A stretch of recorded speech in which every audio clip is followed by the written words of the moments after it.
Hi, இது உங்க VSK. இன்னைக்கு நம்ம பார்க்க போற ஹாரர் மூவி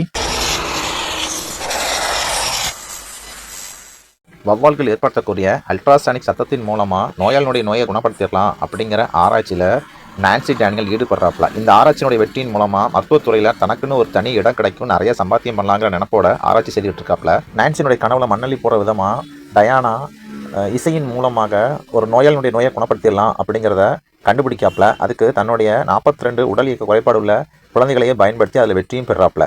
டயானாவை பழிவாங்கும் விதமாக நான்சி பிளாக் மேஜிக் உதவியோட தன்னுடைய ஆராய்ச்சியை நேரடியாகவே அந்த 42 குழந்தைகள் மேலையும் பயன்படுத்துறாப்ல.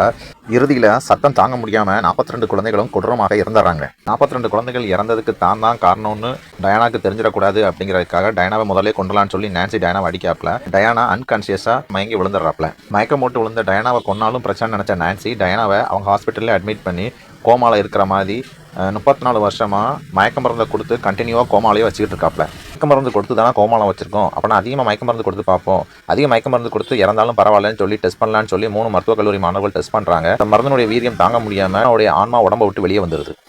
அல்ட்ராசோனிக் சத்தத்தாலே கொல்லப்பட்ட அந்த 42 குழந்தைகளுடைய ஆன்மா அல்ட்ராசோனிக் சத்தத்தையே ஆயுதமாக வச்சுக்கிட்டு நான்சிக்காக அந்த லைப்ரரியிலேயே காத்துட்டு இருந்துச்சு.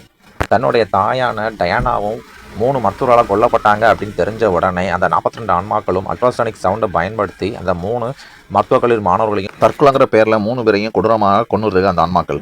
ஏன்னா ஆன்மாவை டயானா உடம்புக்குள்ளே கொண்டு வந்துடணும்னு உடம்பை லைப்ரரிக்கு கொண்டு வந்த போஸ்ட் இன்வெஸ்டிகேட்டருக்கு ஆதரவாகவும் நான்சியை கண்டிப்பாக லைப்ரரிக்குள்ளே கொண்டு வரணும் அப்படிங்கிறதுக்காகவும் 42 ஆன்மாக்களும் பல கொலைகளை செய்து டயானா மறுபடியும் உயிர் பழச்சா நான் தான் மாட்டிக்கிடுவோங்கிறதுக்காக நான்சி டயானாவுக்குள்ள லைப்ரரிக்குள்ளே வர்றாப்புல. வரச்சொல்லையே ஆன்மாக்கள் உள்ள இருக்கு ரேடியேஷன் யூஸ் பண்ணும் அப்படிங்கிறக்காக காற்றுல சவுண்ட் ரிடக்ஷன் மிஷினை மாட்டிக்கிட்டு பிளாக் மேஜிக் உதவியோட நான்சி லைப்ரரிக்குள்ளே வந்துட்டாப்ல. லைப்ரரிக்குள்ளே வந்த நான்சி டயானாவை கொண்டலான்னு சொல்லி டயானாவுக்கு மாட்டியிருந்த மாஸ்கை ரிமூவ் பண்ண போய் சொல்ல 42 ஆன்மாக்களும் நான்சியை தாக்க ஆரம்பிக்கு. நான்சி பிளாக் மேஜிக் மூலமா வவ்வால்களை வர வச்சு ஆன்மாக்களை கண்ட்ரோல் பண்றாப்ல. ஆன்மாக்கள் தோற்றக்கூடாதுங்கிறதுக்காக நம்ம கோஸ்ட் இன்வெஸ்டிகேட்டர் ஏன்னா அந்த குழந்தைகளுக்காக இசைக்க ஆன்மாக்கள் அதிகமாக ஆற்றலை பெற்று வவ்வால்களை அங்கே இருந்து விரட்டிடுறாப்ல.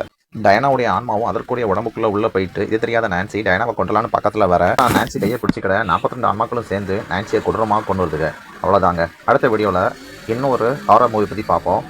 பாய்.